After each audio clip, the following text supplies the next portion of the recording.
¿Sí? Sí, doctor. Sí, sí. Perfecto. Empezamos entonces. Bueno, chicos, buenos días. Soy el doctor Aarón Navarro Rosenberg. Soy patólogo clínico. Y en esta oportunidad se me ha asignado el capítulo de micosis, ya específicamente el primer tema que tiene que ver con generalidades de los hongos. Vamos a ver aspectos de clasificación, estructura. También analizaremos algunos de sus elementos que le confiere de virulencia. Y también analizaremos algunos aspectos diagnósticos, ¿no? De qué forma nosotros nos podemos aproximar al diagnóstico cuando la sospecha clínica está precisamente orientada hacia una micosis, ¿no? Entonces vamos a revisar aspectos bastante básicos, vamos a desentrañar términos tan simples como el de micosis, de dónde viene ese término micosis, qué raíces utiliza, ¿no? De dónde viene fungi, ¿no? No sé si se han puesto a pensar, de dónde viene fungi. Eh, en fin, ¿no? Todas esas cositas vamos a ir analizándolas sobre la marcha.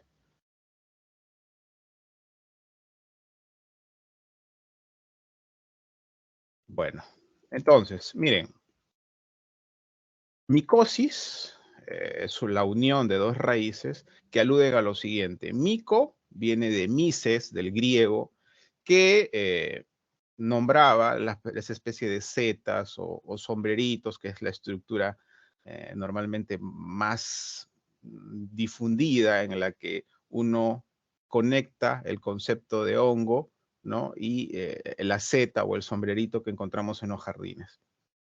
¿Ya? Eso es así. Entonces, mises, de donde se deriva mico, es una raíz griega, ¿no? Y osis, más bien alude a la enfermedad producida por la infección de esta estructura particular.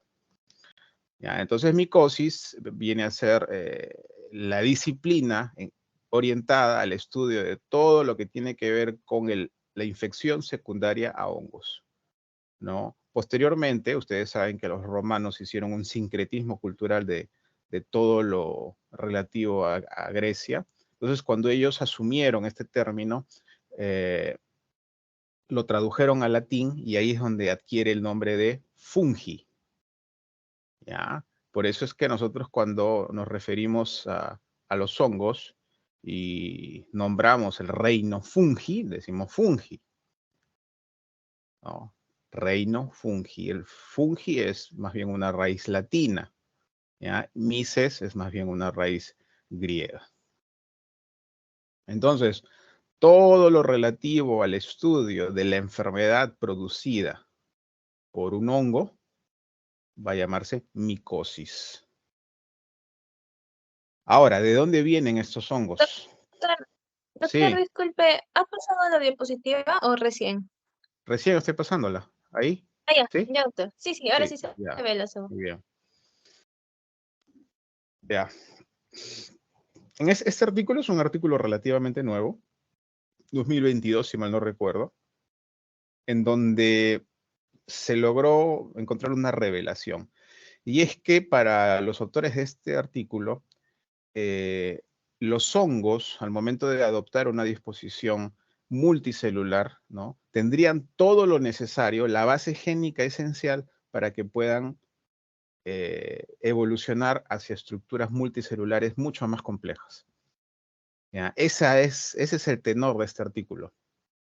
Resulta que todos los organismos complejos, como los monos mayores, nosotros somos parte de los monos mayores, derivaríamos de un ancestro común que en algún momento habría sido una levadura primero, luego habría adquirido propiedades de IFA, es decir, propiedades multicelulares, y en base a estas características de multicelularidad, estas habrían evolucionado en organismos multicelulares mucho más complejos hasta llegar a la cúspide o al apogeo de la complejidad que es pues el organismo humano, ¿no? Entonces, fíjense los hallazgos, como les digo, reveladores, en los que voy a utilizar acá el marcador, ¿no? Acá tenemos una serie de organismos unicelulares. Acá ya comienza, a partir de esta fase, ya se comienza a ver un grado de complejidad y se comienza a ganar algunos genes que originalmente los ancestros no poseían. ¿Ya? Estos genes aparentemente estarían relacionados en el mantenimiento de una estructura multicelular. ¿Qué quiero decir con esto? Por ejemplo, un organismo unicelular, ¿no? Vamos a ponerlo aquí. Un organismo unicelular y un organismo multicelular. Ustedes pueden desprender algunas conclusiones de la sola imagen, ¿no? Ustedes me van a decir seguramente que un organismo multicelular tiene una área de interacción con el sustrato o con el entorno mucho más grande. En consecuencia, va a tener una mayor capacidad de asimilar nutrientes, a diferencia de un organismo unicelular cuya área de interacción es mucho menor, ¿no? Son conclusiones que se sacan únicamente de la imagen. Pero fíjense ustedes, para mantener una estructura multicelular, voy a necesitar muchos genes, muchas estructuras que no va a necesitar el organismo unicelular. Por ejemplo, voy a necesitar yo algunos elementos de comunicación entre célula y célula. Esos genes no han estado presentes en los organismos unicelulares porque no los necesitan. Sin embargo, en un organismo multicelular sí necesito esa comunicación intercelular. Ahora, evidentemente también necesito una suerte de armazón, ¿no? Que mantenga la viabilidad de la estructura tridimensional secundaria a la agregación de varios elementos celulares unicelulares, ¿cierto? Entonces, todos estos genes que permiten la viabilidad de la unión de una estructura compleja son los que nosotros vemos aquí en azul. Y noten ustedes cómo conforme se va adentrando más en la evolución, van ganando mucho mayor cantidad de genes que están orientados precisamente al mantenimiento de estas estructuras multicelulares. ¿Entienden esa parte? Entonces, lo que quiero decir con esto es que al momento ya de tener elementos celulares como el origen de los hongos más o menos se posiciona en esta altura, ¿no? Entonces, posteriormente ya encontramos que hay una gran cantidad de genes, ¿no? Destinados al mantenimiento o a la viabilidad de esa estructura multicelular. Sin estos genes, simplemente la estructura multicelular se disgrega, ¿no? Porque no tiene lo necesario, ¿ya? Para asegurar la unidad del complejo. Entonces, nosotros como organismos multicelulares complejos habríamos evolucionado de una estructura tan simple como una hifa, ¿ya? Y a su vez, estas hifas, estos elementos unicelulares, habrían evolucionado de lo que en ese entonces ya comenzó a conformar el reino Plantae. Según estudios filogenéticos, siguiendo homologías genómicas, resulta que el reino fungi es más próximo al reino Animalia que al reino Plantae. ¿Ya? Por eso es que cuando nosotros analicemos las características finas de la célula micótica, nos vamos a dar cuenta que tiene una serie de organelas propias de las células eucariotas, pero también existen algunas características que lo acercan al reino Plantae. Es decir, el reino fungi es como una suerte de eslabón que une, ¿no?, el reino Plantae del reino Animalia, ¿ya? Y eso se puede hacer patente ya por la complejidad que van adoptando sus estructuras para formar estas hifas, ¿no? Con la finalidad de cubrir áreas mayores, entrar en contacto con sustratos y eso va a derivarse en la asimilación de más nutrientes. Entonces, este estudio es bastante interesante y lo dejo para que ustedes lo puedan revisar más a detalle.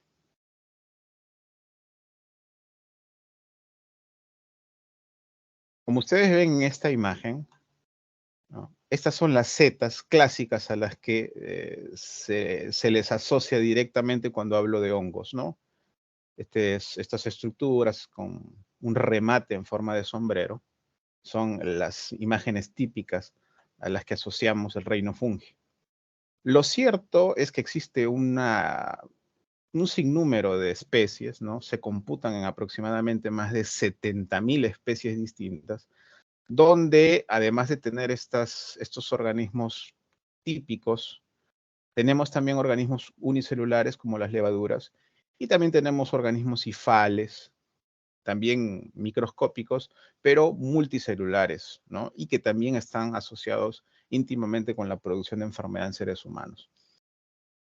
¿Ya? Entonces son varias las especies integrantes en este reino fungi y las características o los criterios utilizados para incorporar diferentes especies a este reino son o han sido generalmente criterios de tipo morfológicos y criterios de reproducción. Esto, por supuesto, antes del advenimiento de la biología molecular, ¿no? El secuenciamiento, el análisis bioquímico, donde se pudo hacer una clasificación mucho más pormenorizada, mucho más minuciosa. ¿Ya? Antes de eso, los criterios únicos que utilizábamos tanto para clasificarlos en taxones, en reinos, eran solamente los criterios morfológicos y los criterios de reproducción. ¿Ya? Por eso es que actualmente hay muchos organismos que en textos clásicos fueron clasificados como hongos. Sin embargo, ahora, después de los 90, donde se comenzó a masificar pues, el estudio molecular, se demostró que efectivamente su genoma era más homólogo a otros reinos, como es el caso del Rhinosporidium. Si nosotros vemos al Rhinosporidium severi en el microscopio, nos vamos a dar cuenta que tiene estructuras muy similares, muy parecidas a los hongos. De hecho, tiene un esporangio bastante similar al que ostentan los mucores o los rhizopus, ¿no? Con esporangioesporas, ¿no? Sin embargo, cuando hacemos el análisis molecular, resulta que su genoma es mucho más homólogo al reino protista. Por eso es que ha sido reclasificado el Rhinosporidium severi, pese a tener una morfología fungi, una morfología micótica típica, está reclasificado como un protista. Lo mismo ocurre con la nocardia. Las nocardias, los actinomicetos, recibieron ese nombre precisamente porque morfológicamente exhiben una estructura hifal, ¿ya? Sin embargo, al hacerse estas pruebas, estos exámenes moleculares, resulta que la homología del genoma es más cercana al reino monera, es decir, son bacterias, ¿ya? Pese a tener una morfología hifal. Entonces, estas reclasificaciones obedecen más bien a criterios moleculares y bioquímicos, ¿ya? Pero originalmente la clasificación apelaba a criterios morfológicos, eminentemente morfológicos y criterios de reproducción, ¿ya? Ahora, ¿qué cosa es un hongo? Como dije, el hongo, el reino fungi, es el eslabón que une o que liga el reino plantae del reino animalia. ¿Cuál es la característica del reino plantae? Bueno, el reino plantae son organismos que exhiben una nutrición autótrofa, es decir, utilizan la luz del sol para la síntesis de sus propias macromoléculas, ¿no? Si hay algo que está inmutable en la naturaleza es la luz solar. ¿Por qué no utilizarla en nuestras vías metabólicas para la producción de biomoléculas, ¿no? Es lo que hacen las plantas. Sin embargo, el hongo ya pierde esa capacidad. Ya no tiene una nutrición autótrofa, sino más bien tiene una nutrición heterótrofa. Es decir, esas macromoléculas no las va a producir por él mismo, sino que va a tener que asimilarlas del entorno. Eso ya es una característica que lo acerca más al reino animalia. Nosotros pertenecemos al reino animalia y nuestras macromoléculas, nuestras biomoléculas, necesariamente tenemos que asimilarlas del entorno. ¿Ya? Entonces, esto es una característica que acerca más el reino fungi al reino animalia. Ahora, debido a esta nutrición autótrofa, heterótrofa, perdón, en el caso del reino fungi, se establecen una serie de relaciones. Una serie de relaciones que precisamente aseguran esa nutrición, aseguran la asimilación correcta de varias macromoléculas del entorno. En la mayoría de los casos, hablamos en casi todas estas 70.000 especies descritas en el reino fungi, todas ostentan una nutrición de tipo saprofítica. Es decir, se les va a encontrar en diferentes sustratos, tanto en la naturaleza como en varios lugares, donde el hongo se encuentra pues en una fase hifal, ¿no? Adoptando pues una interacción íntima con los sustratos de donde obtiene las macromoléculas de las que les mencioné. Entonces, la mayoría de los hongos van a tener una fase saprobia de nutrición, ¿no? Y de aprovechamiento de nutrientes del entorno, de la naturaleza. Sin embargo, en algunos casos va a tener o va a establecer una relación simbionte, es decir, un hongo va a necesitar de otro hongo o probablemente de otra especie para aprovecharse de los nutrientes que en algún momento fueron desechos para la otra especie, y esos nutrientes van a ser asimilados por el hongo. Entonces acá se establece una relación de tipo cooperativa o simbionte, ¿no? Ahora, existen también comensales, es decir, nosotros, si es que nos ponemos a analizarlo, vamos a ver que en nuestro tubo digestivo, en nuestra uretra, en el caso de las mujeres en la vagina, existe una colonia de bacterias, sí, de bacterias y también de hongos que están ocupando nichos determinados y que tienen funciones determinadas como elementos de la microbiota, ¿ya? Entonces vamos a encontrar hongos en nuestra propia microbiota, ¿correcto? Entonces, nosotros tenemos cándidas, ¿no? Tenemos diferentes especies de cándidas en el tracto digestivo, en la uretra, en la vagina. Hay una gran cantidad de hongos que están limitadas por el crecimiento de otras bacterias. Es decir, estas bacterias limitan el crecimiento de los hongos. Por eso es que cuando un paciente está sometido a antibiótico-terapia de amplio espectro y por larga data, normalmente esas bacterias van a fenecer por contacto con el antibiótico y van a dejar varios nichos libres para que el hongo aproveche y comience a proliferar. Ahí ya tenemos un estado morboso, ¿no? Porque no es un estado saludable en la que estos hongos adquieran pues una capacidad de replicación tan intensa. Y entonces ahí sí se forma enfermedad, ¿no? Para nosotros considerar que estos hongos están asociados con la patogenia en lugares donde originalmente son comensales, nosotros tenemos que tener una fuerte sospecha clínica y además tenemos que reconocer la confluencia de varios factores, ¿ya? Por ejemplo, la presencia de antibiótico-terapia de amplio espectro es un factor de riesgo para la proliferación de hongos, ¿ya? Ahora, es cierto que muchos de estos hongos en algún momento van a adquirir capacidad de parásito patógeno, ¿no?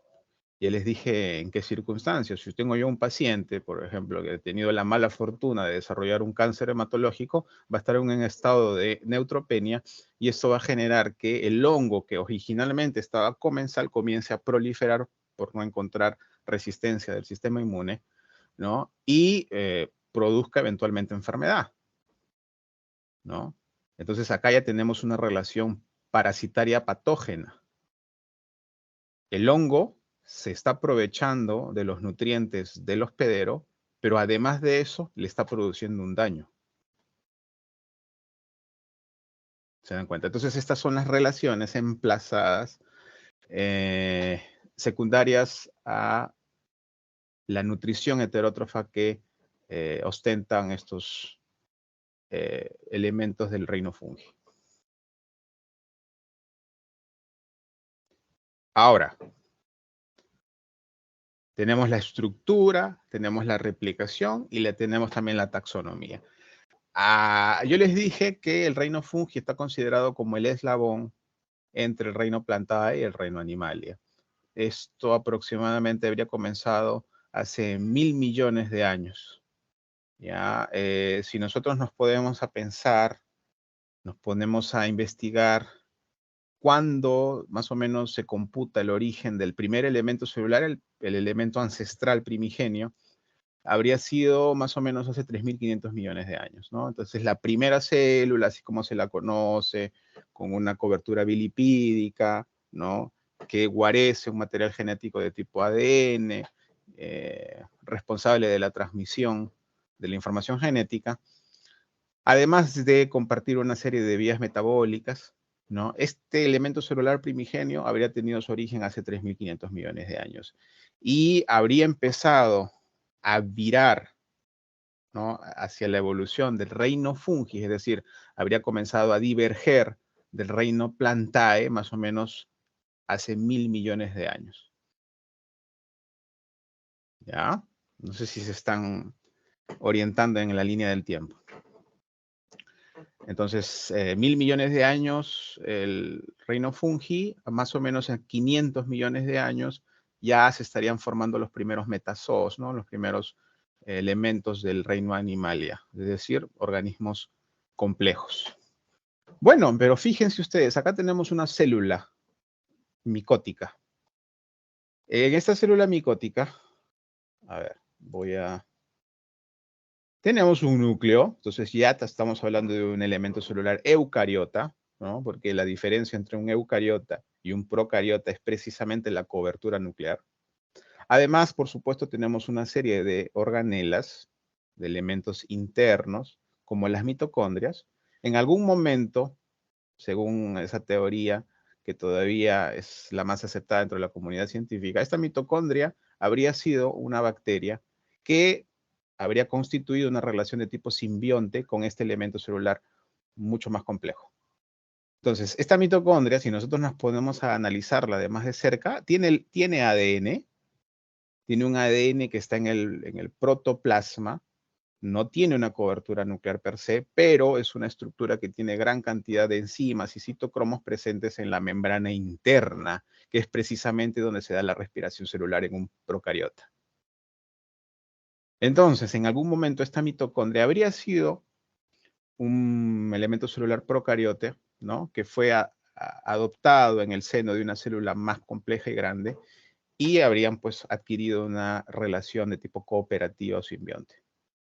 Entonces aquí, cuando vemos esta organización, ya nos estamos refiriendo a un elemento celular eucariota. También vemos ahí al retículo endoplásmico rugoso, liso, después el procesamiento final de todos los elementos sintetizados en el rugoso, que han pasado por el liso, van a hacerse a nivel del aparato de Golgi para la posterior exportación de algunos elementos al extracelular, ¿no? Lo que se ve acá es la cobertura nuclear. Pero también vemos, además de la membrana bilipídica, una pared celular. Ya, eso nos aleja de la conformación, de la arquitectura de una célula eucariota de un organismo complejo como nosotros. Nosotros carecemos de pared. Entonces, esta característica de tener una pared lo acerca más bien a los reinos más pretéritos como el reino Plantae o el reino Monera. El reino Monera, por ejemplo, tiene pared. Una pared compuesta sobre todo de N-acetilglucosamina, de N-acetilmurámico, ¿no? De estos azúcares complejos. En el caso de la pared del reino fungi, de los elementos del reino fungi, tenemos sobre todo quitina, que son polímeros de glucanos, ¿no? O de N-acetilglucosamina. Esta N-acetilglucosamina es un azúcar complejo, es una hexosa, pero que tiene nitrógeno en su estructura. Entonces, cuando nosotros formamos polímeros de este monómero de N-acetilglucosamina, vamos a tener lo que se conoce como quitina, y es una suerte de reminiscencias de lo que fue la pared del reino Monera y de lo que va a ser el exoesqueleto de los metazoos como los insectos. ¿Se dan cuenta? Entonces, esto de acá, estas características, todos estos detalles que yo les estoy exponiendo, no es otra cosa que elementos de refuerzo para nosotros considerar el reino fungi como un reino puente entre el reino Animalia y el reino Plantae. ¿Ya? Si nosotros analizamos el reino plantae, nos vamos a dar cuenta que sus células, pese a ser células eucariotas, también cuentan con una pared. Ahora, no es una pared de quitina, es una pared de celulosa, pero es una pared que está conformada por polisacáridos. ¿Ya? Entonces, la pared del reino, de los componentes del reino fungi, es una pared que está constituida por quitina, que son polímeros de hexosas complejas, es decir, hexosas que tienen en su estructura nitrógenos. Además, por supuesto, tiene glucanos en diferentes, con diferentes tipos de enlace, 1,3, 1,6, en fin, y también enlaces alfa y enlaces beta. Esto es importante cuando hablamos de la patogenia, ya lo vamos a analizar posteriormente. ¿Ya? Pero todos estos azúcares van a constituir la pared de una célula del reino fungi. ¿Ya? Y por supuesto tenemos acá la membrana celular, ¿no? Que es una bicapa lipídica que contiene esteroles al igual que un elemento celular eucariota de un animal complejo como nosotros. Nosotros tenemos esteroles. ¿Y qué cosa es un esterol? Por ejemplo, el colesterol. ¿Y para qué sirve concentraciones altas o bajas de colesterol en una membrana biológica? Simple. La concentración de esteroles va a definir la consistencia de la membrana biológica. Es decir, cuanto más concentración tengo yo de esteroles en la membrana biológica, voy a tener mucha mayor rigidez. Y a mí lo que me conviene, en términos precisamente, o en aras de permitir un intercambio con el exterior para una adecuada nutrición, lo que me conviene es que la membrana adquiera una consistencia semifluida. No me conviene que sea demasiado rígida ni tampoco demasiado fluida. En consecuencia, por eso es que tienen que haber, digamos, concentraciones determinadas de estos esteroles en las membranas para asegurar una semifluidez, ¿no? Y esa semifluidez, a su vez, va a permitir un adecuado intercambio de nutrientes y de desechos. ¿Ya? ¿Cuál es el esterol presente en la membrana bilipídica del reino fungi? No va a ser colesterol, va a ser ergosterol. Eso puede ser pregunta de examen. Ergosterol. ¿Ya? En el caso de las células eucariotas de animales complejos, será colesterol. En el caso de las células eucariotas del reino fungi, será ergosterol. ¿Ya? La función a la larga va a ser la misma, mantener o asegurar la semifluidez de la membrana biológica.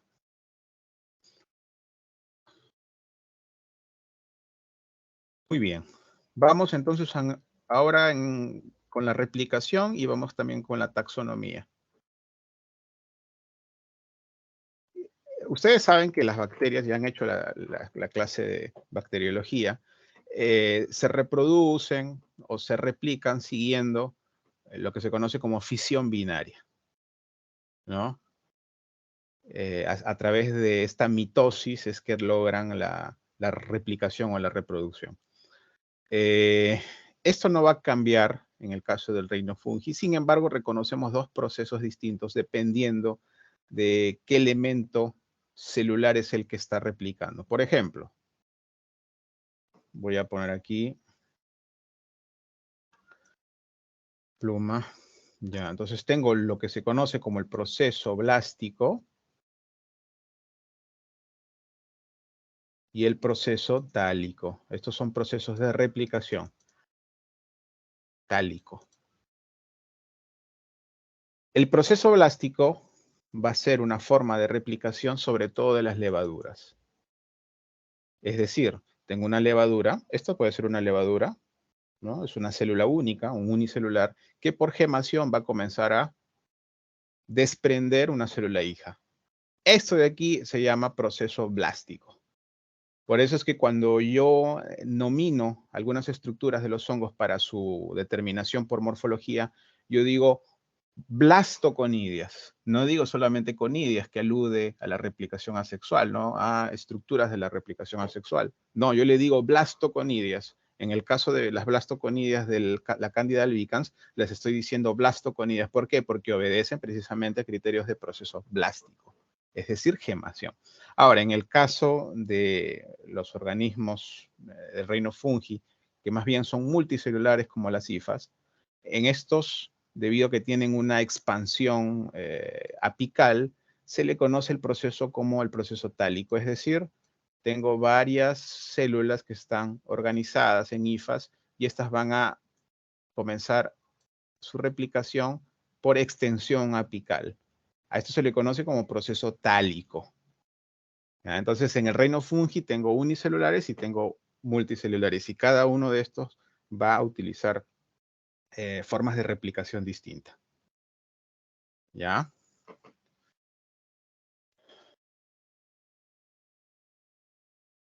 Bueno, esa imagen lo que trata es de mostrar una relación comparativa entre las organizaciones genómicas de varios reinos, ¿no? Desde el reino Monera, donde tenemos a la mayoría de los genes organizados en operones, eso ya lo han hecho en bacteriología general, ¿no? La mayoría de estos genes están asociados funcionalmente, y noten ustedes que las regiones no codificantes, que son estas, las que flanquean las regiones codificantes, son mínimas si se les compara con las regiones no codificantes de organismos complejos como el hombre, o como la drosófila, que ya son metazoos, ¿no? Aquí sí se ven secuencias importantes no codificantes y además la presencia de intrones que no se reconoce en las bacterias. ¿Ya? Las levaduras están, miren, entre la organización genómica de la bacteria y la organización genómica de los metazoos, ¿no? Ya comienza a adquirir algún grado de complejidad, pero todavía tiene algunas características muy cercanas a las del reino Monera. Conforme van pasando muchas más generaciones, se van adquiriendo duplicaciones, y estas duplicaciones generan genes extra. ¿Ya? Estos genes extra van a ir expresándose o no dependiendo de si les confieren su expresión ventaja evolutiva. Si no les confiere ventaja evolutiva, estos genes duplicados inmediatamente se silencian, quedan en estados de pseudogen y queda, por supuesto, en un estado de no codificación. Es decir, estas regiones no van a servir para codificar. ¿Ya?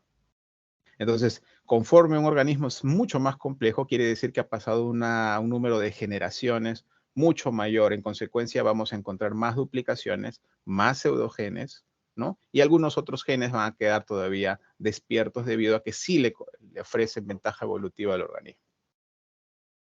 Esto de aquí se ilustra bastante a las claras en el caso del hombre, ¿no? Fíjense ustedes, su organización genómica es mucho más compleja y tiene elongados, secuencias mucho más largas de secuencias no codificantes, ¿no? Además de un número indeterminado de intrones. A esto se llama duplicaciones, estudienlo, ¿ya? Eso tiene que ver, para entender mucho de los procesos de evolución, las duplicaciones. Y las exaptaciones, que tiene que ver más bien con lo que vimos en la evolución de las hifas, ¿no? Esa es una exaptación, es decir, una duplicación.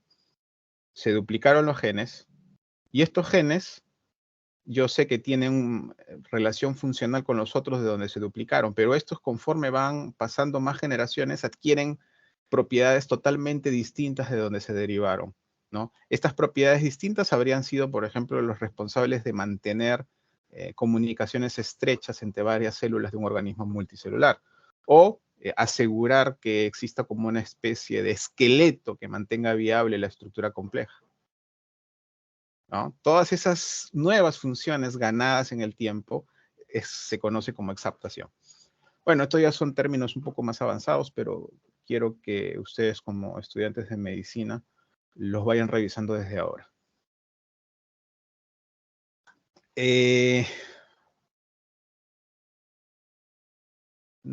Fíjense, esta imagen es bonita porque tengo varias presentaciones morfológicas en el caso de los hongos. Tengo desde una presentación unicelular, incluso, miren, acá tenemos proceso blástico, ¿no? Porque hay gemación, está gemando, ¿no?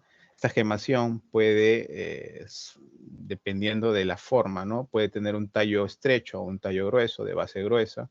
Eso también son características que me permiten diferenciar especies y géneros, ¿no? Puedo tener organismos multicelulares que pueden estar tabicados, como en el caso de las hifas presentes en los aspergilios, o puede tener más bien una configuración cenocítica, como en el caso del 2.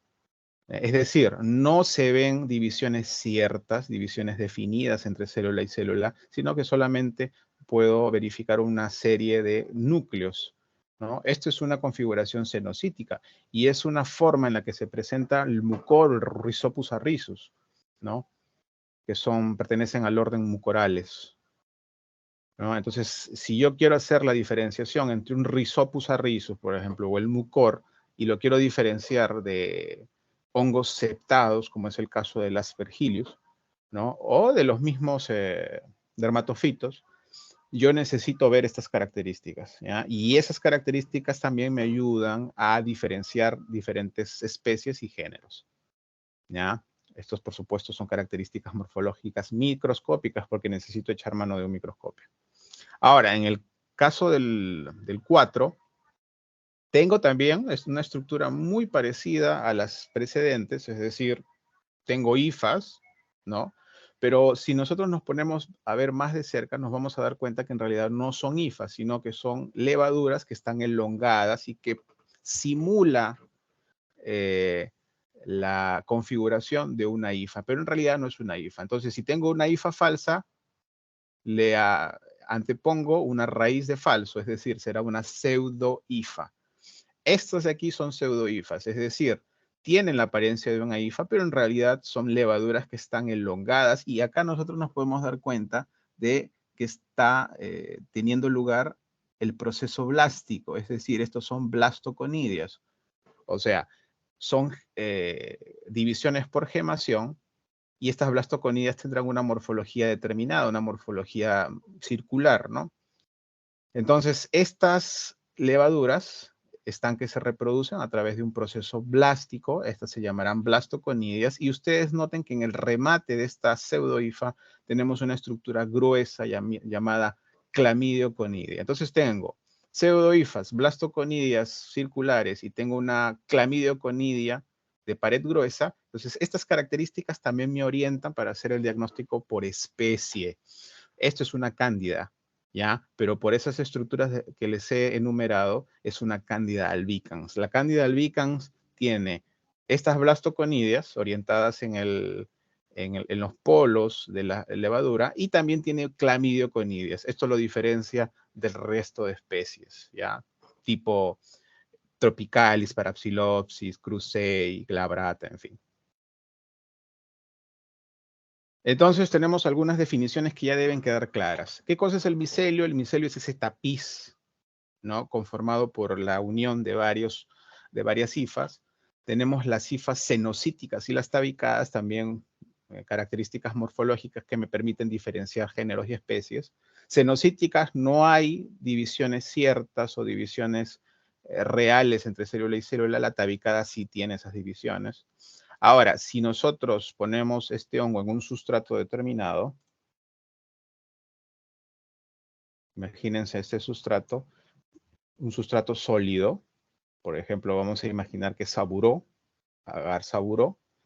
Entonces pongo el hongo va a comenzar a emitir proyecciones que lo fijen al sustrato para poder intercambiar o para poder asimilar los nutrientes del sustrato, ¿no? Y también van a quedar algunas hifas orientadas hacia afuera, también proyecciones emitidas, ¿no? Entonces acá tengo dos tipos de hifas y esas se van a nominar en base a estas características de interacción con el medio. Tendré las hifas aéreas, aquellas hifas que están siendo proyectadas hacia afuera y que no tienen un contacto directo con el sustrato, y las hifas vegetativas que sí van a fungir de raíces, ¿no? Y que van a permitir un intercambio activo de nutrientes, ¿ya? Y los conidios van a ser simplemente estas estructuras que obedecen a criterios de reproducción asexual, es decir, simples mitosis. Entonces, si estos conidios nacen de un proceso blástico, se llamará blastoconidio. Si más bien sigue un proceso tálico, ¿ya? Serán conidios que se originan de hifas, ¿ya? Todos esos conceptos tienen que quedar fijos porque son básicos para entender las características taxonómicas. Entonces ahí tienen ustedes la fisión binaria que se opera en una bacteria, la gemación que se opera en el reino fungi, donde nosotros ya encontramos las blastoconidias, es decir, son conidias son células hijas que emergen de la célula madre, ¿no? Pero que lo hacen siguiendo un proceso blástico, por lo que la conidia se llamará blastoconidia.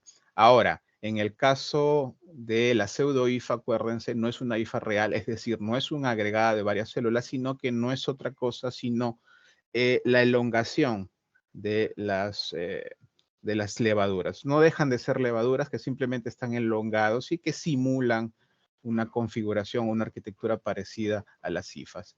En el caso de Candida albicans, es una, digamos, especie que ostenta un tubo germinativo, que es una proyección de la misma levadura a manera de habano o de cigarro, ¿no? Que aparece cuando nosotros incubamos las Cándidas albicans en suero humano, ¿no? A 37 grados. Si nosotros logramos reconocer y demostramos que hay crecimiento y proyección de tubo germinativo, entonces lo más probable es que esta levadura se trate de Candida albicans. Aunque recuerden que si la sospecha es fuerte hacia Candida albicans, hay un 5% de posibilidad de que pese a que es albicans, tenga tubo germinativo negativo. ¿Ya? En el caso, noten ustedes, de las hifas, hay tabiques. Por ejemplo, la especie prototípica, el género prototípico de hifas con tabiques son los Aspergillus. La hifa cenocítica, el mucor. Pueden haber hifas con conexiones, una suerte de abrazaderas, ¿no? En algunos casos de dermatofitosis se ve esto. Y puede haber también unas hifas con artroconidios y células de unión, ¿no? Pero todavía se logra reconocer esta división entre célula y célula, ¿ya? Entonces, yo creo que las características más llamativas, las que ustedes tienen que fijar necesariamente para entender la clasificación taxonómica de los hongos, es el tipo de hifa, si es una hifa tabicada o cenocítica. ¿Ya? Esto me da suficiente información para hacer la clasificación e incluso reconocer algunas especies o algunos géneros determinados. Fíjense, esa es una cabeza conidial que está emergiendo, este es el conidióforo que emerge de la hifa, y la hifa es una hifa de tipo de naturaleza tabicada. Porque tengo, fíjense, tengo límites bien establecidos, ¿no? De aquí emerge el conidióforo que va a rematarse en una vesícula, que es una suerte digamos, de un elemento vesicular, ¿no? O sea, el conidióforo se remata en una, digamos, estructura más prominente de donde van a emerger una serie de conidios. Ahora, estos conidios nacen de las fiálides, ¿ya? Y estos conidios, dependiendo si hay o no métula, que es una estructura accesoria, se les conocerá como conidios biseriados o uniseriados. Esta característica de la presencia de métula, ¿ya? Es esencial también para el reconocimiento por especie de los aspergillos. Si yo tengo conidios que están en una disposición columnar, como en este caso, tengo las estipes lisas, esta es la estipe, la vesícula, esta es estipe de pared lisa, tengo los conidios orientados en forma columnar y no tiene métula, es decir, son conidios uniseriados, esto de aquí lo más probable es que sea un Aspergillus fumigatus. Entonces, noten ustedes cómo hay una serie de características que yo tengo que atender, ¿ya? Para hacer el reconocimiento morfológico de la especie. Esta es una cabeza conidial, es decir, es un Aspergillus sp, pero yo tengo que hacer la identificación por especie y para eso tengo que utilizar otras características como digamos, las propiedades del estipe, el tipo de vesícula, si es que tiene o no métula, la presencia de conidios seriados, uniseriados. Todas esas cosas me van a permitir hacer el diagnóstico por especie. El caso del Flavus, por ejemplo, no tiene esta disposición columnar, sino más bien tiene una disposición radial en forma de sol y tiene una estipe de pared gruesa, ¿no? Eso ya más bien me orienta hacia la especie Flavus. Ahora, si nosotros nos ponemos a analizar ¿no? La mayoría de los agentes etiológicos de las aspergiliosis invasivas, nos vamos a dar cuenta que un porcentaje muy importante es responsabilidad del Aspergillus fumigatus, ¿ya? Para el caso del Niger, del Flavus,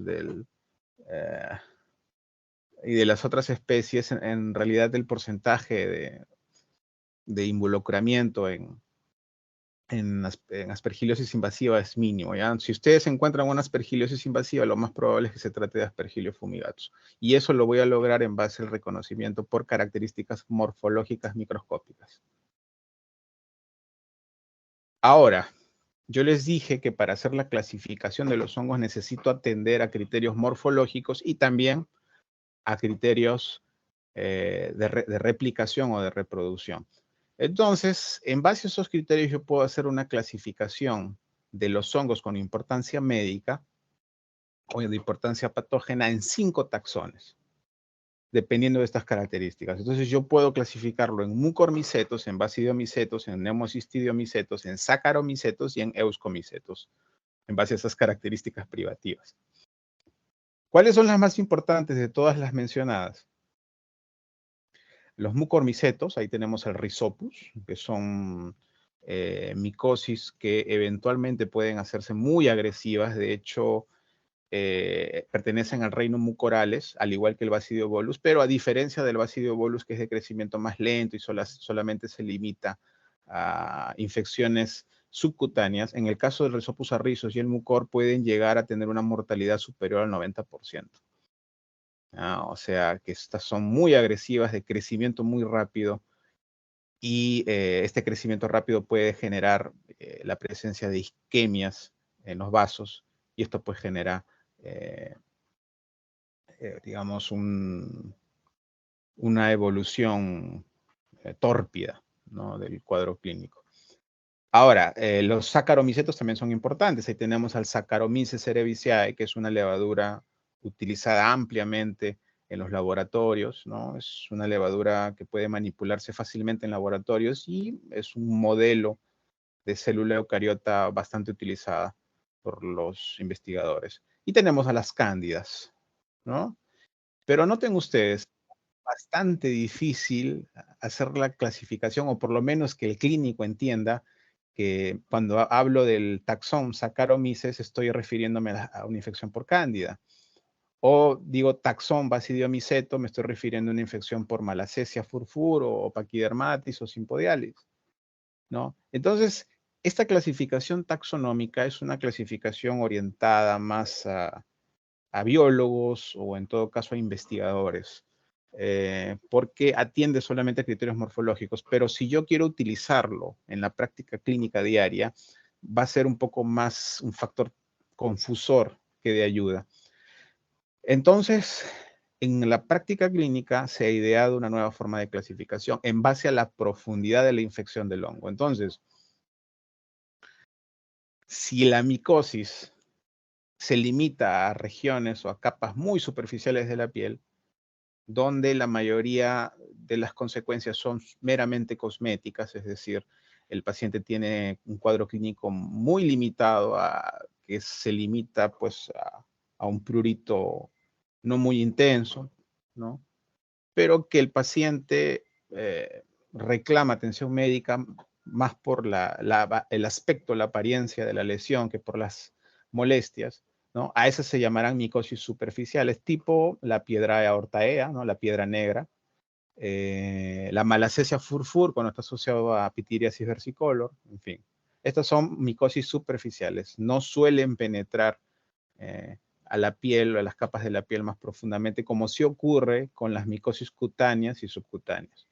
Acá ya tenemos, por ejemplo, los dermatofitos, ¿no? Al Trichophytum rubrum, que es el más común, al Epidermophyton flocosum, ¿no?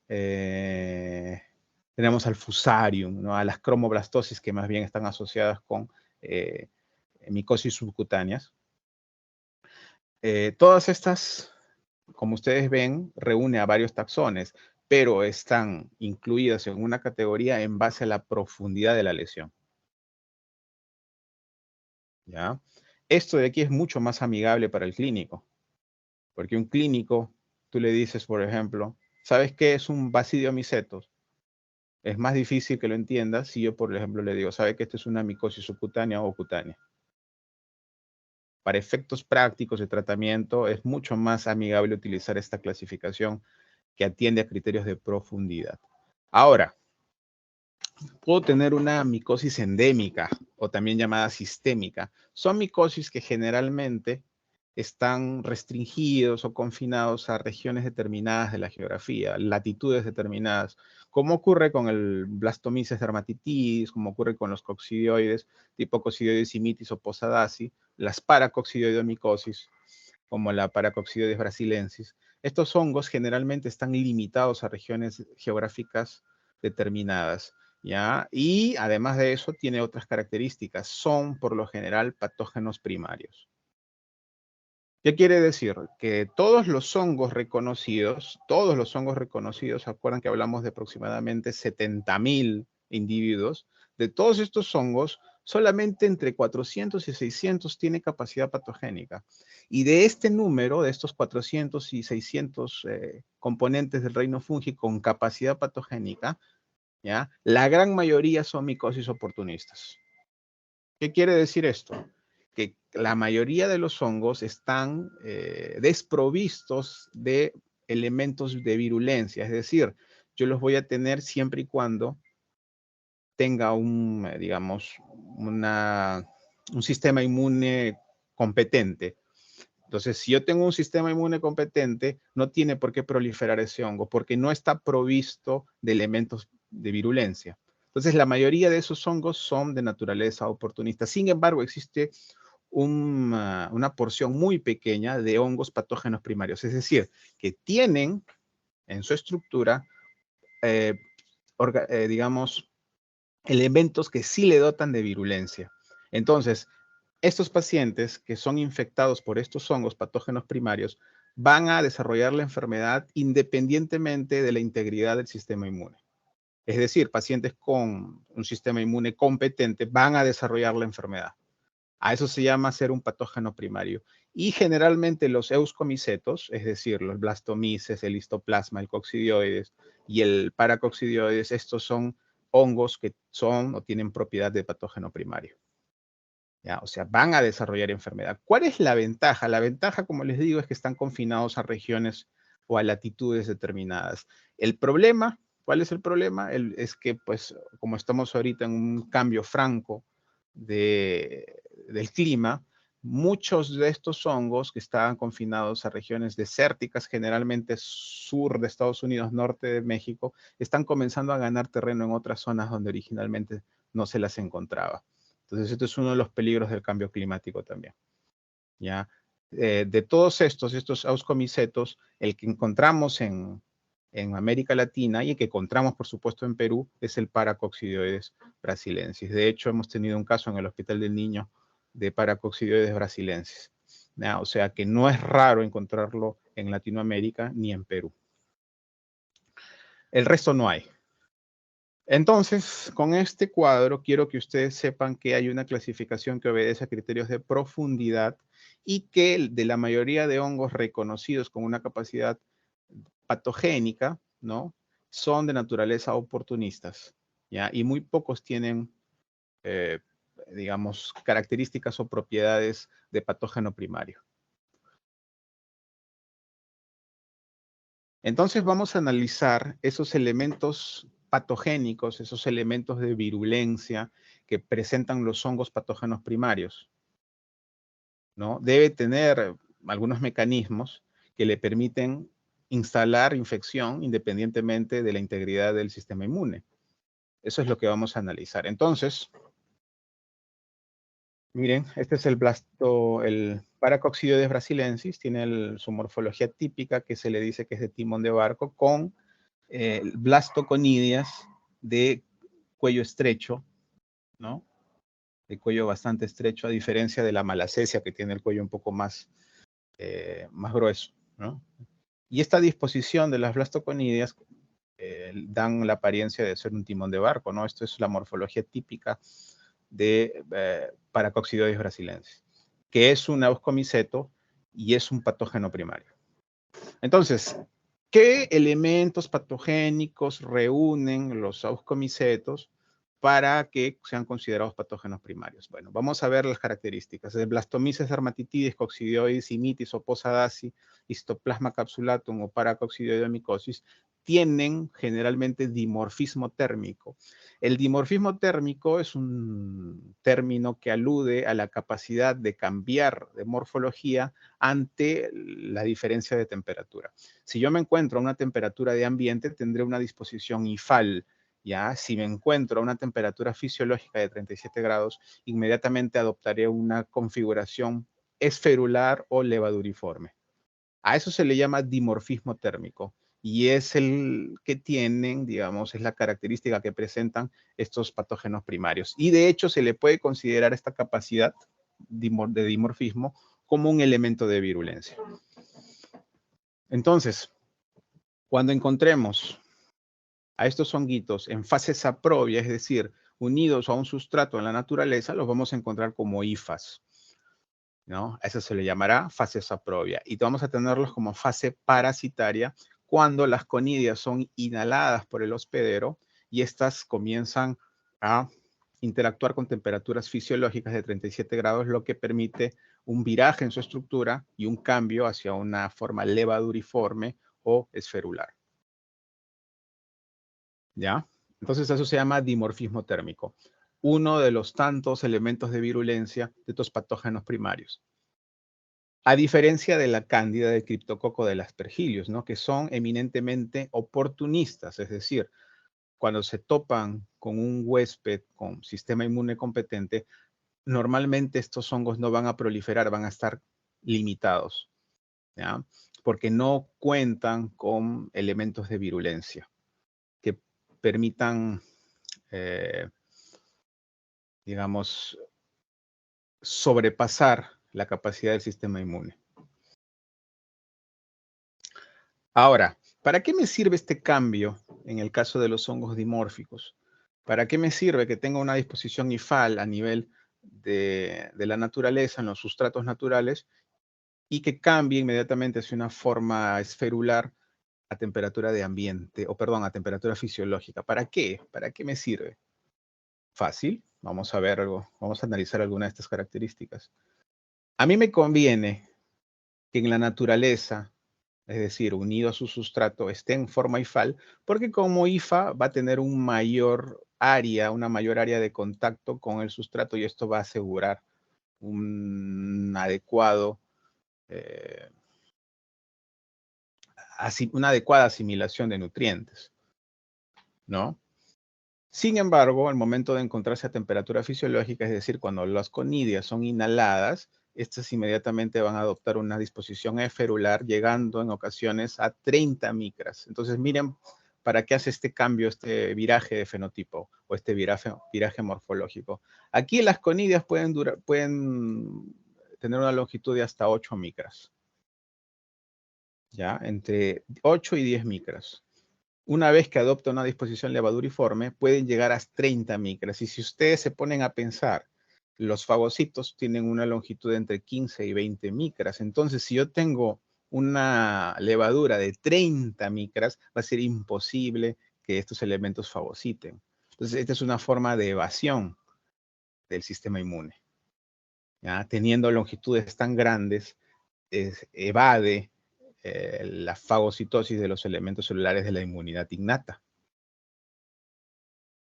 ¿Ya? Entonces, esto se constituye en un elemento de virulencia. Hay evasión inmune.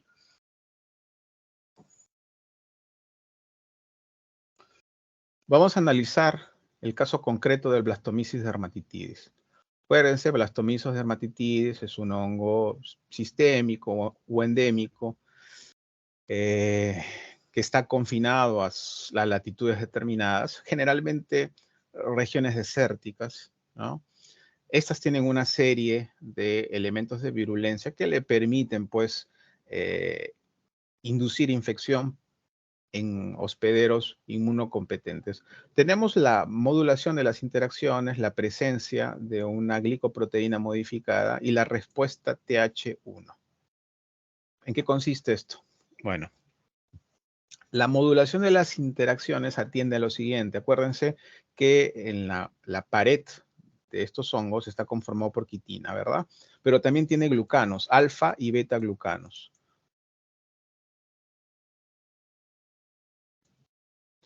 ¿No? Cuando yo tengo gran cantidad de alfa glucanos, normalmente esta glicoproteína presente en el Blastomyces dermatitidis va a comenzar a modificar su estructura y de los 120 kilodalton que ostentaba, va a comenzar a ostentar una estructura de 80 kilodalton, que es una estructura modificada. ¿Por qué es importante este cambio ante la presencia de alfa-glicanos? Es importante porque la glicoproteína WI1 es responsable de la activación de los elementos celulares de la inmunidad innata. Es decir, se une fuertemente a los receptores de reconocimiento de patrones de la inmunidad innata. Por tanto, si yo modifico esta estructura, secundaria a la presencia de una gran concentración de alfa-glucanos, esto va a generar que no se reconozca por los receptores de reconocimiento de patrones y el impacto final es que no hay liberación de las citoquinas necesarias para que exista una activación celular eficiente o vigorosa. En consecuencia, el paciente va a desarrollar micosis sistémica porque hay mecanismos de evasión inmune. Entonces, esto puede ser pregunta de examen. Para que el Blastomyces u otros hongos tengan una capacidad virulenta, es necesario que tengan una mayor proporción de alfa-glucanos por sobre los beta-glucanos. Si yo tengo cepas con una concentración mayor de beta-glucanos, generalmente estas son avirulentas. Si por el contrario exhiben una concentración mayor de alfa-glicanos, esto por lo general va asociado con mal pronóstico. Y acuérdense que para que exista una depuración completa de estos hongos es necesario que exista una respuesta TH1. ¿Ya? Estos hongos van a internalizarse en los fagosomas. Normalmente estos hongos eluden la unión del lisosoma, en consecuencia escaparán a la acción de las proteasas y una serie de enzimas más. Entonces, yo necesito entrenar mucho más al macrófago y ese entrenamiento del macrófago va a depender de la respuesta TH1. ¿No? ¿Se acuerdan de la interleuquina 12, presencia de interferón gamma, en fin? Todos estos elementos están orientados para el entrenamiento final del macrófago y esto genera al final destrucción de todos los elementos celulares que en algún momento eludieron la unión del lisosoma.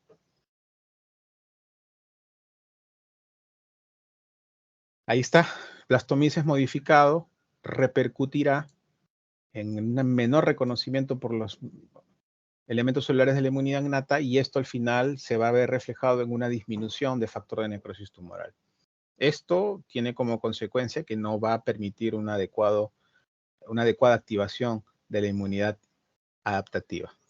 ¿Ya? En consecuencia, estos hongos van a ir necesariamente a la infección sistémica, pese a que el paciente está inmunocompetente, ¿no? Entonces, estas se presentan como elementos de virulencia, ¿no? Que les confiere o que los dota de una capacidad patogénica primaria. Ahí está, fíjense ustedes, estas son cepas con WI1, sin WI1, y noten ustedes cuál es el impacto que tiene en términos de concentración de factor de necrosis tumoral, ¿no? Entonces el factor de necrosis tumoral va a estar mucho más bajo en casos en donde hay cepas con gran concentración de alfa-glicanos y esto genera pues modificación del WI1.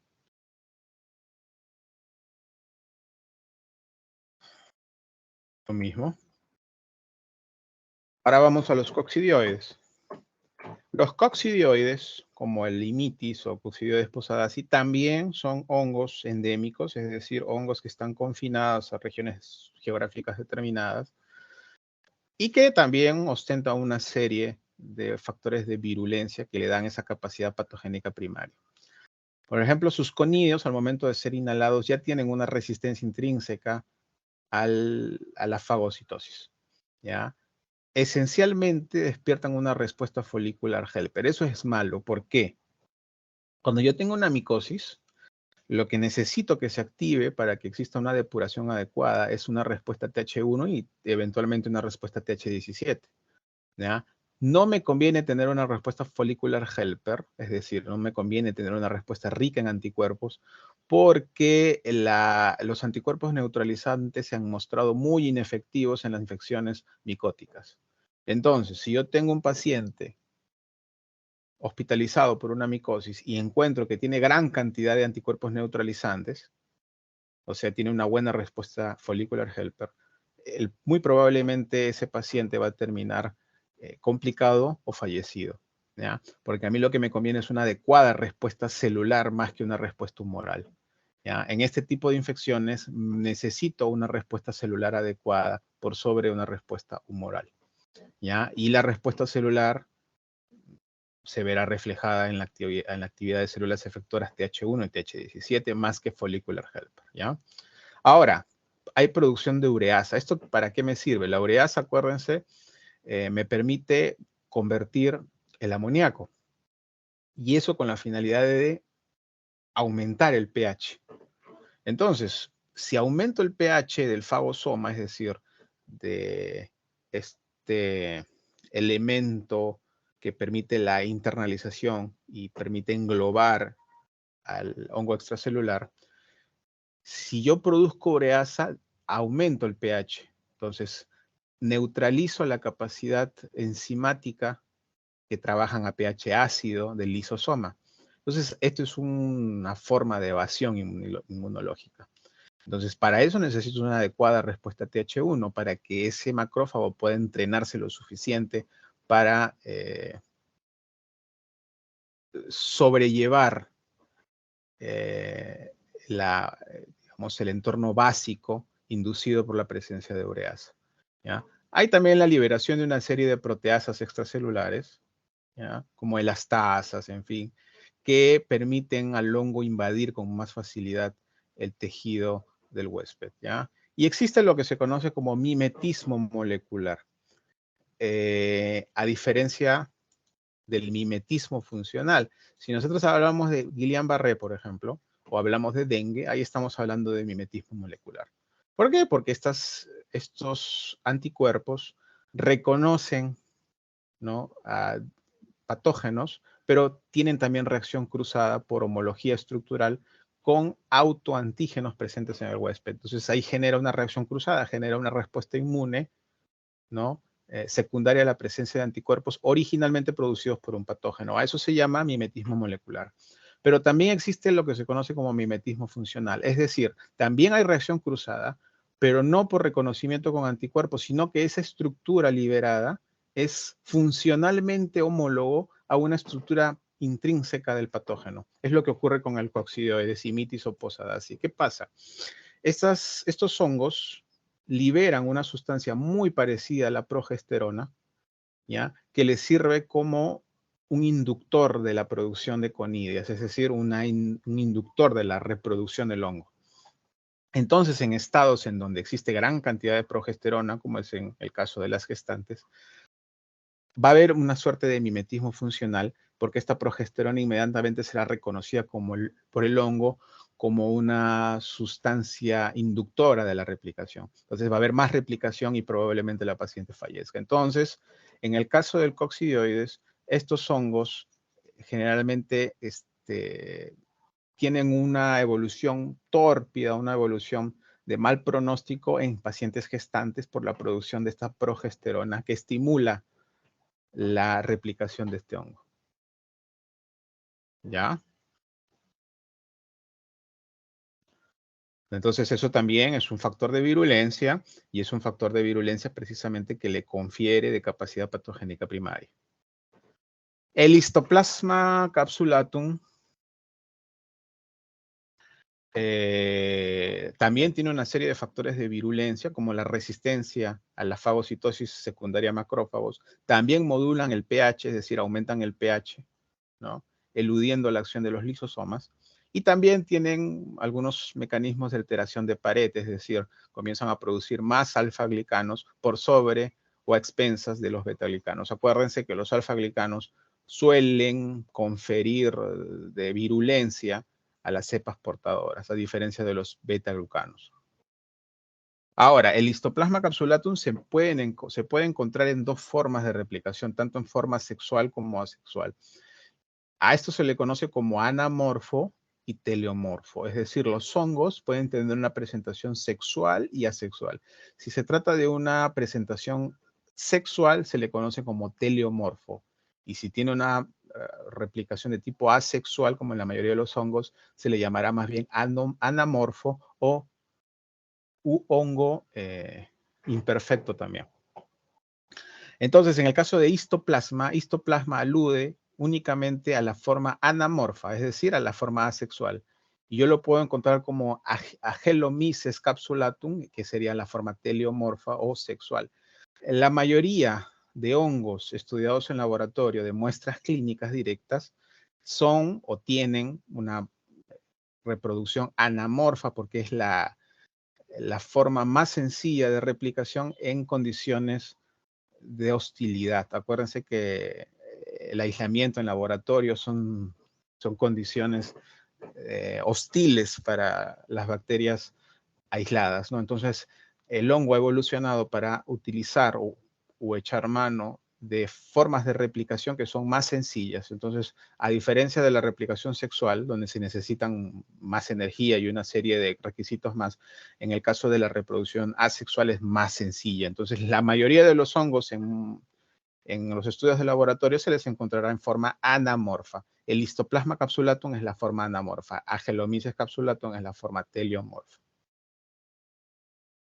Paracoccidioides brasilensis, acuérdense que morfológicamente adopta la disposición de un timón de barco, también tiene lo que se conoce como mimetismo funcional, pero a diferencia del coccidioides, en el caso del paracoccidioides, las hormonas más bien son hormonas masculinas, es decir, testosterona. Entonces, el inductor de la replicación más está asociado con testosterona, por lo que las paracoccidioides son o suelen ser más agresivas en pacientes masculinos, ¿ya? Por sobre los femeninos. Entonces, el coccidioides es de mal pronóstico en pacientes gestantes y el paracoccidioides es de mal pronóstico en pacientes varones que producen pues testosterona. También puede variar la pared, ¿no? Es decir, puede sintetizar más alfa-glucanos por sobre los beta-glucanos. Esto, como saben, confieren de mal pronóstico. Y además tiene una serie de antígenos inmunodominantes como el GP43 que excitan respuestas sobre todo de tipo humoral. Y acuérdense que la respuesta humoral en el caso de estas micosis endémicas son inefectivas porque la depuración inmune va a depender esencialmente de la respuesta celular, más que la respuesta humoral. Entonces, los pacientes que hacen una respuesta humoral mucho mayor suelen fallecer en las UCIs, ¿ya? Ahora, dejamos de lado los patógenos primarios, los euskomicetos, y nos vamos a los saccharomycetos, los taxones, ¿no? ¿Se acuerdan? En el caso de la cándida, este ya no pertenece a digamos, a una micosis sistémica o endémica, sino que más bien este ya es una micosis oportunista.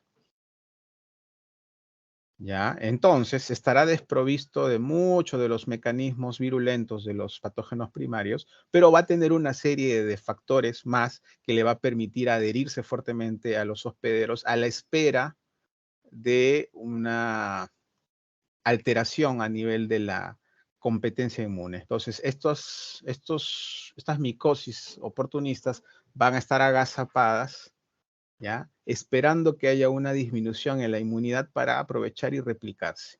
Y por supuesto exponer sus factores de virulencia que normalmente son inefectivos ante estados de inmunocompetencia. Entonces miren, como les dije, las cándidas están normalmente siguiendo una relación comensal en el tubo digestivo, ¿ya? Pero ¿qué pasa si este paciente ingresa a un estado de inmunodepresión, está expuesto a fármacos antibióticos de amplio espectro, ¿no? Y que son administrados de forma sostenida por muchos días? Todo esto va a generar la replicación de la cándida y va a llevarse a cabo lo que se conoce como translocación gastrointestinal. Es decir, estas cándidas que han estado de forma comensal, ¿no? Completamente inocuas para el tracto digestivo, al momento de encontrarse unos factores en los que hay una disrupción de la cosa, van a comenzar a migrar hacia el torrente sanguíneo y generar candidemia.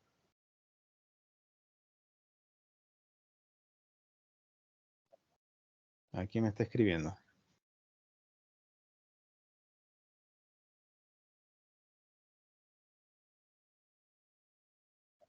Eso no sé quién será. Ya.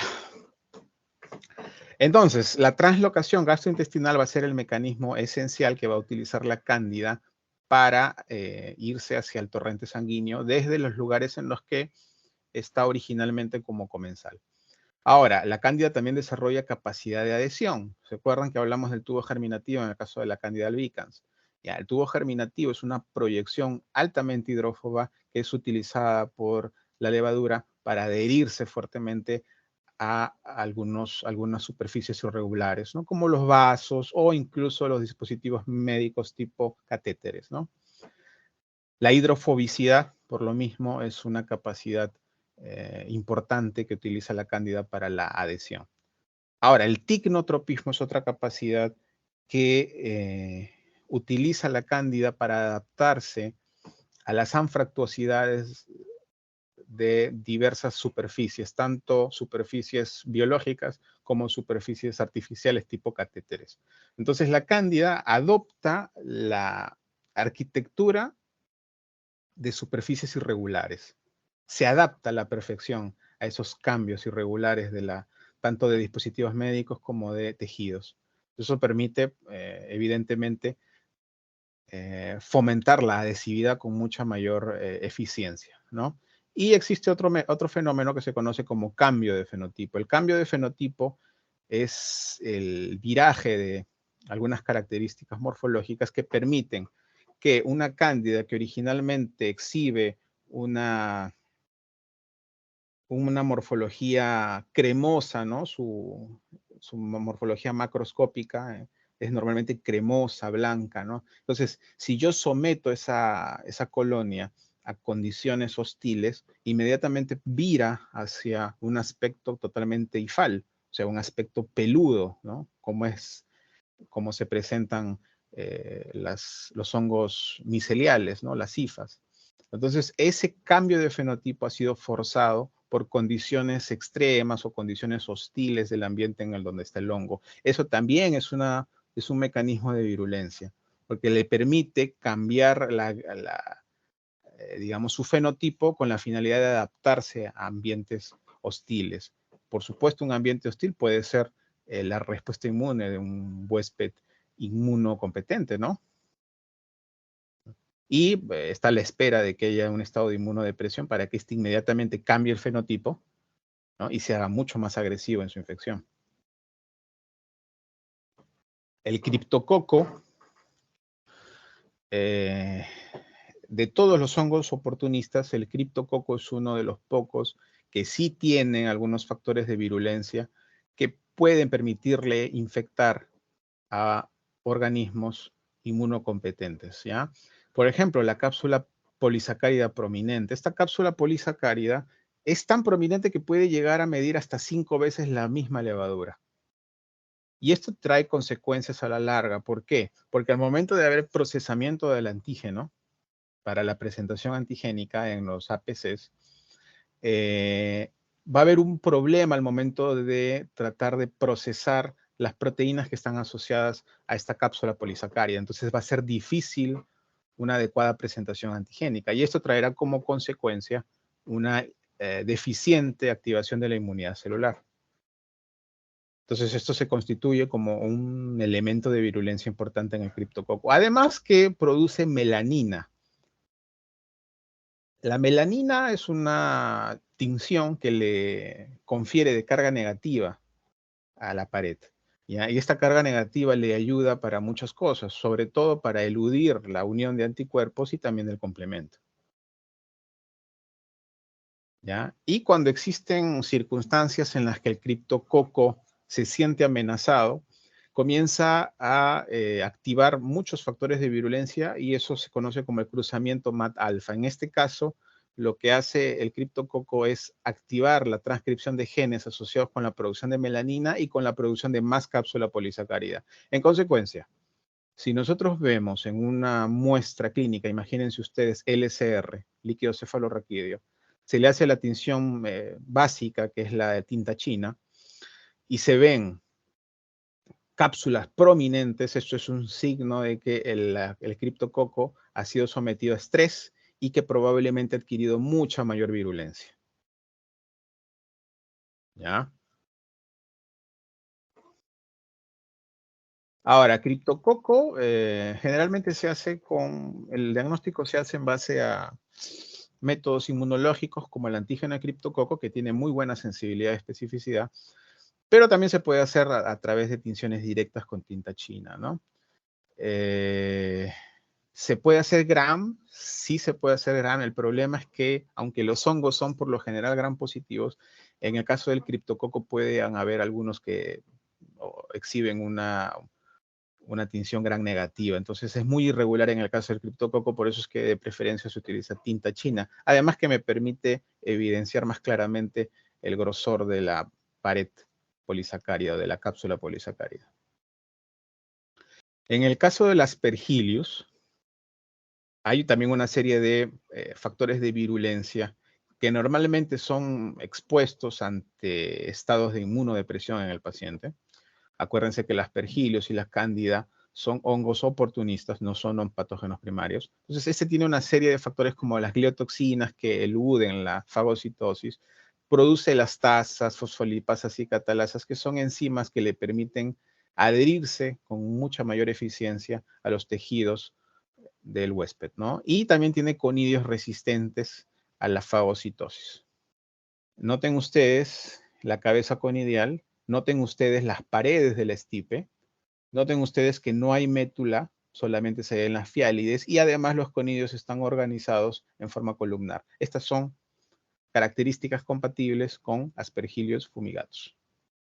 Si además de eso veo la colonia con un color verduzco grisáceo, ya pues está todo cantado, ¿no? Definitivamente es un Aspergillus fumigatus.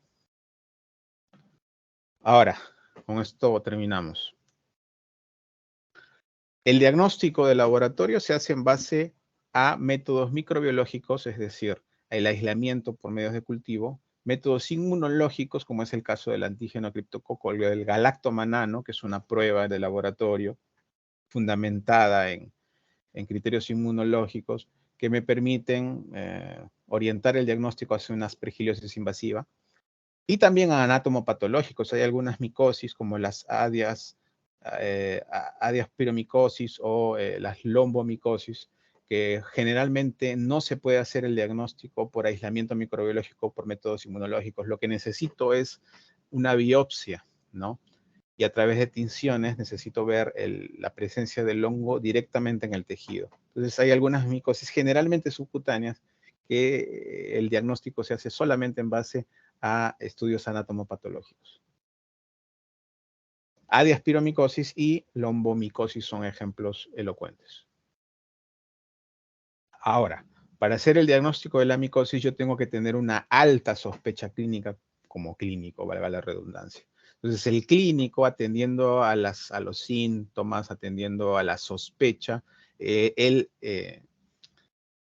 recomienda, ¿no? el tipo de muestra que se va a tomar y eso también orienta al laboratorio para ver de qué forma obtendrá la muestra y qué medios de cultivo va a utilizar para el aislamiento del patógeno sospechoso.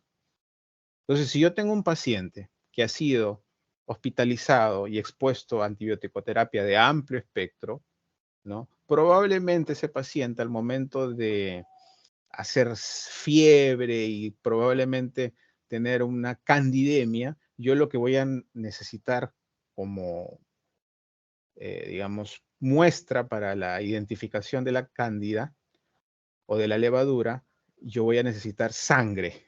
Pero ¿qué pasa si, por ejemplo, estoy sospechando un mucor o estoy sospechando fusarium? No voy a utilizar sangre, ¿no? Sino más bien voy a utilizar las zonas afectadas por estos hongos. Puede ser el ojo, en fin, o la nariz en el caso del mucor, ¿no? Entonces, la sospecha clínica me va a orientar bastante para el tipo de muestra que yo voy a solicitar como laboratorio y además, por supuesto, utilizar los medios de cultivo apropiados. Ya en el laboratorio, también yo cuento con una serie de herramientas que me permiten dar resultados preliminares fiables con la finalidad de que el clínico ya pueda disponer de un tratamiento empírico. Por ejemplo, puedo utilizar la microscopía directa, ¿no? Sin necesidad de ninguna tinción. Yo ya puedo ver las estructuras micóticas, puedo ver si hay hifas, si hay pseudohifas, ¿no? Puedo ver si es que solamente hay levaduras. Esas son características que me ayudan bastante para utilizarlas como resultados preliminares. Ahora, puedo utilizar algunas tinciones, como por ejemplo azul de lactofenol, o puedo utilizar una tinción fluorescente como el blanco de calcoflúor, que también me pueden ayudar para reconocer estructuras en muestras clínicas directas. La tinción Gram, por supuesto, también es de utilidad. Acuérdense que los hongos generalmente presentan una tinción Gram positiva, ¿ya? Aquí, por ejemplo, vemos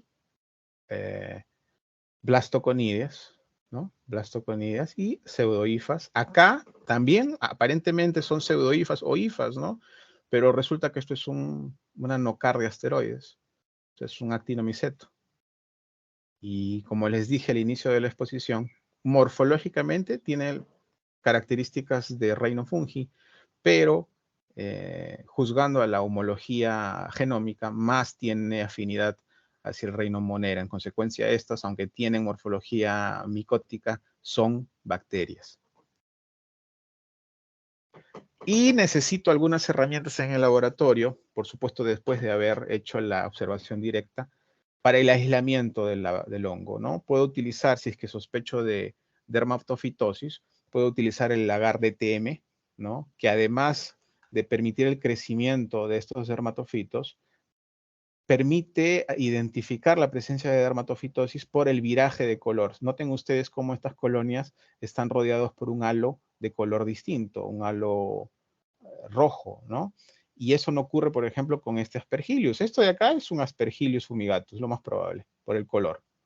Pero fíjense, no vira, en consecuencia no es una dermatofitosis. Solamente las dermatofitosis viran el color en los medios de DTM, ¿ya? Puedo utilizar el medio de Saburo, ¿no? También es un medio básico para el aislamiento de hongos. Puedo utilizar cromo agar, ¿no?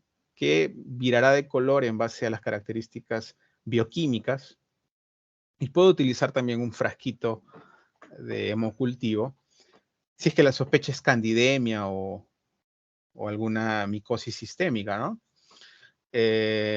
Normalmente las cándidas suelen demorar un poco más que las bacterias, pero el crecimiento se hace en 5 días. ¿Ah?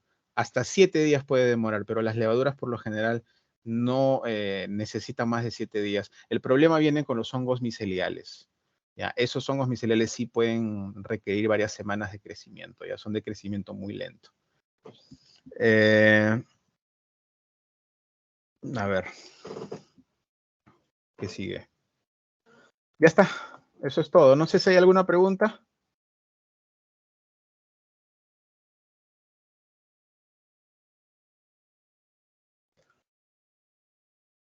No sé si hay alguna pregunta, compañeros. Si es que Creo no hay que no hay preguntas, preguntas. doctor. A ver, dime, ¿te escucho? No hay preguntas, doctor. Ah, ya. Entonces yo puedo concluir dos cosas, o que han entendido todo o que no han entendido nada. Espero que sea lo primero. Muy bien, entonces si no hay preguntas, bueno, entonces hasta aquí quedamos.